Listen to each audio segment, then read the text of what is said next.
ಹಿಂದೂಪರ ಸಂಘಟನೆಗಳು ಹಾಗೂ ಭಜಕರ ಸಹಕಾರದೊಂದಿಗೆ ನಡೀತಾ ಇರುವಂತಹ ಭಜನಾ ಸಂಕೀರ್ತನ ಮೆರವಣಿಗೆ ಇದೀಗ ಬರ್ಬವೃತ್ತದಿಂದ ಆರಂಭಗೊಂಡು ರಾಜರಸ್ತೆಯಾಗಿ ಬರ್ತಾ ಇದೆ.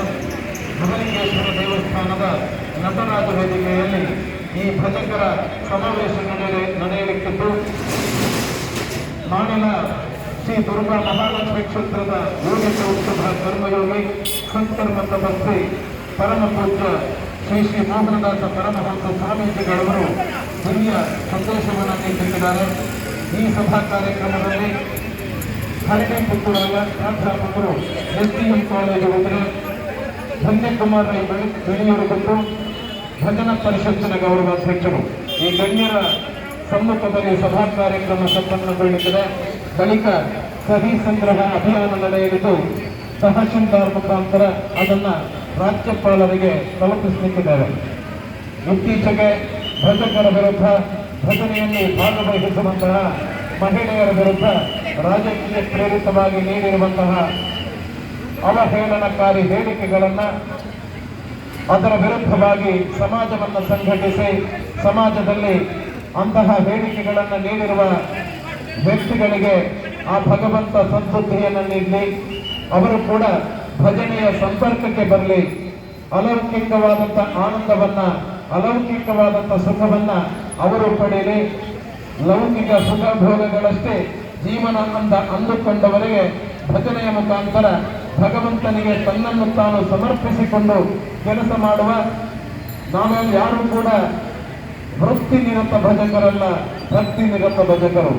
ಭಕ್ತಿ ನಿರತರಾಗಿ ಯಾವುದೇ ಧಾರ್ಮಿಕ ಕಾರ್ಯಕ್ರಮಗಳಲ್ಲಿ ಹೋಗಿ ಭಜನೆಯನ್ನ ಮಾಡಿ ತನ್ನ ತನು ಮನವನ್ನ ಆ ಭಗವಂತನಿಗೆ ಸಮರ್ಪಿಸಿಕೊಂಡು ಭಜನೆ ಮಾಡಿ ಮನೆಗೆ ಹೋಗುವಂತಹ ನಾವುಗಳು ನಮ್ಮ ಬಗ್ಗೆ ಅವಹೇಳನಕಾರಿ ಹೇಳಿಕೆಗಳನ್ನು ನೀಡಿರುವಾಗ ಸಮಾಜ ಜಾಗೃತಿಗೊಳ್ಳಬೇಕು.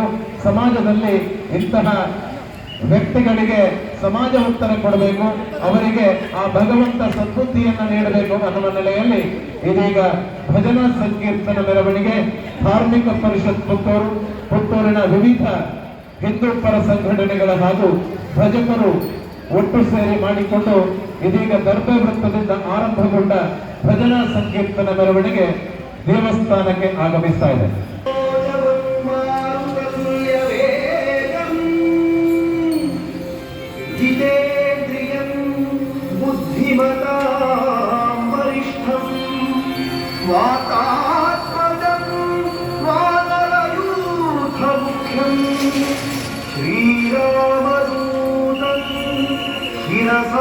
शिरसानमामि बुद्धिर्बलं यशोधैर्यं निर्भयत्वमरोगता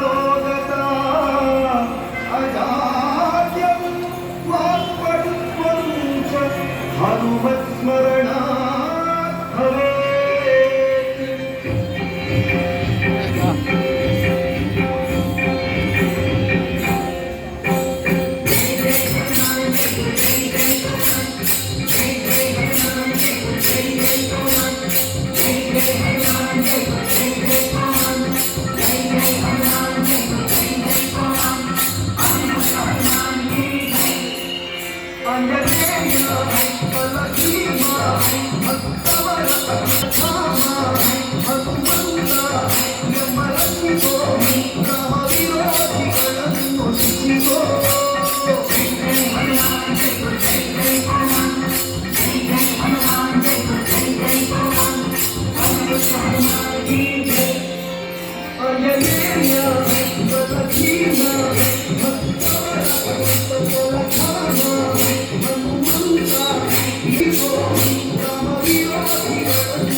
ಹನುಮಂತ ಎಂಬ ರಕ್ಷಿಸೋ ರಾಮ ವಿರೋಧಿಗಳನ್ನು ಶಿಕ್ಷಿಸೋ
ತೀರ್ಥ